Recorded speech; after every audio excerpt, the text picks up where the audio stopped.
Hello and welcome to Suzuki HQ. We're here riding the Suzuki GSX-S 125, and I want to see if this is better than the KTM Duke 125 that we reviewed earlier this year. This has got 15 brake horsepower, 11 or 12 Newton meters of torque. It's going to be full throttle action today.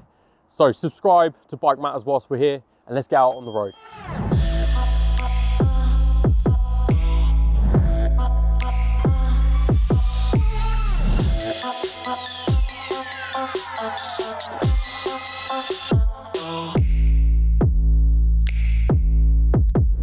So you join me in the wet. We've just been riding the GSX-S 125 all day, and I've got 7 things to tell you about it. So 7 things to know about this GSX-S 125. First of all is the price, because that's what everyone wants to know. It's £4,499 as a starting price, and when you consider the bike that you get for that, it's a solid looking bike, it's a good style, and it's very competitive in terms of the power on offer. But that leads me on to my second point, is the style. And you've got LED lighting front and rear for the brakes and the lights. All looks very sharp, and you've got 3 color options. So you've got this one here, which is the blue option. You've got a white and red, and then you've got a black option as well. So moving on to number 3, we've got the engine. Now that's what a lot of people want to know about as well. It's a 125 single cylinder. It's electronic fuel injections, double overhead cam, and it's liquid cooled. So because of that, you've got a 15 PS or 14.7 brake horsepower motor to play with, very nippy and responsive, and 11 Newton meters of torque, which itself is nice and responsive. I mean, even just running around on the local streets, on some of these back roads, it feels nice and responsive to the throttle, and you get a nice little burble from the exhaust as well. And because of the lightweight nature of the bike, which I'll get onto shortly, it just handles so nicely. And even though it is a little 125, it's a lot of fun. So playing with the motor is good fun. And that kind of nicely leads me on to point 4, which is the handling. Now this bike only weighs 135 kilograms wet, and that means that it's just ultra responsive. It is quite compressed and small.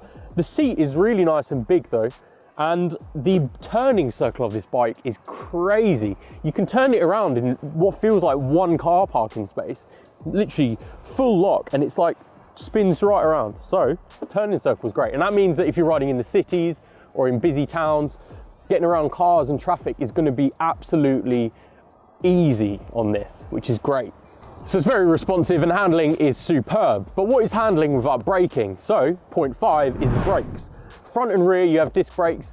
They are ABS, so you've got an ABS system here in use, which means that it's very nice to work with. You don't have any risk of locking up the wheels on the rear, especially go heavy into a corner, which is always quite nice if you're a learner and you're looking to refine your art of riding.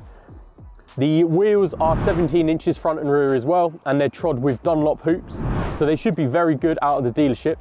And ultimately the braking is soft. It's not too soft, so if you put on the brakes you do get a nice halt to your momentum, but at the same time it's not too sharp, so it's just a good mix. It's nice and responsive to brake, and you do slow your momentum down nicely, but it's not too harsh. So if you're a learner, if you're going to jump on this bike for the first time, and maybe you've just got your CBT and you're looking at getting further down your motorcycling career, I feel like the braking on here is a nice place to start. It's not going to be too intimidating if you catch yourself grabbing the front brake in a moment of terror. So the braking, pretty good on this.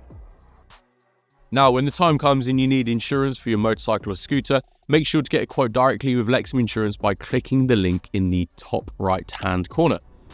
With over 22 years of experience and providing scooter and motorcycle insurance, there are several exclusive schemes that can be found at Lexham, and you could well find the right insurance policy for you. You can get a quote ready for when you pick up your new 2024 scooter, or give them a try when your insurance renewal comes up. Back on with the show. So point 6, as the sun starts to finally shine on us, is the seat and the suspension. Put them both into one, because it's sort of, when you're sat on a bike you feel the suspension, and when you're sat on a bike you're in the seat. The seat is 765 millimeters. For me, it's nice and roomy, as I say. I sort of at first sat right at the back, and when I braked I've moved forward in the seat.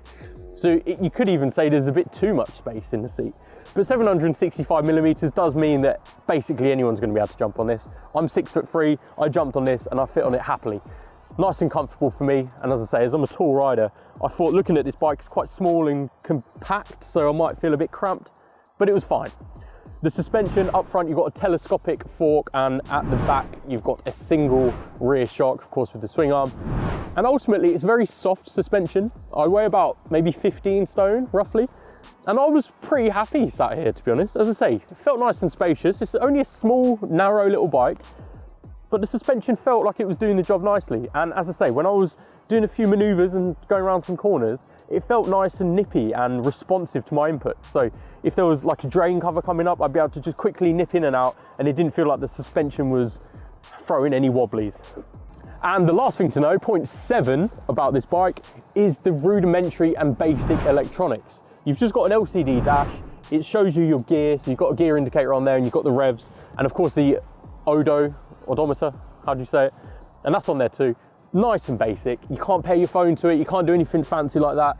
So whereas the KTM Duke that I reviewed is a TFT display, looks really fancy and you can pair your phone to it, this one is just nice and simple. So whether you want the simplicity or you want a bit of luxury, then you've got those to pick from, but Suzuki keep it nice and simple, as they always do. So that's 7 things to know about the Suzuki GSX-S 125. Now, would I recommend it? Do I like it? And would I ride it again? Firmly, yes. I mean, it's of course a 125. It's got the peak 14.7 brake horsepower. It's nice and nimble and responsive. And it's a good laugh to ride. I really enjoyed it, actually. Now, it's £4,499, so it is in the sort of upper premium band. But looking at the KTM, which I rode recently, the Duke 125, check out that video if you want to have a little watch of that, because it's a good alternative to this. I'd say that this is certainly up there as a good buy for the money, especially if you're just running into town, if you're running to school or work, and you just want to get something that's fun, easy to ride. This does the job nicely. So, big thumbs up from me, and that's 7 things to know about the GSX 125. As I say, watch the KTM video if you want to have a look at that. If you go to the Lexham website, you can go and have a read of the full review if you want more photos, if you want more in-detail spec, and a full review of the bike that's coherent, then go onto the website to watch that. If you want to see more of this bike and see more of what we're up to at Bike Matters, then you can head over to Instagram, you've got Bike Matters team, and you'll see us there. So send us a little comment on our latest post if you see it. In any case, my name's Alex. I'm going to run before the rain comes back. So ciao, and I'll see you later.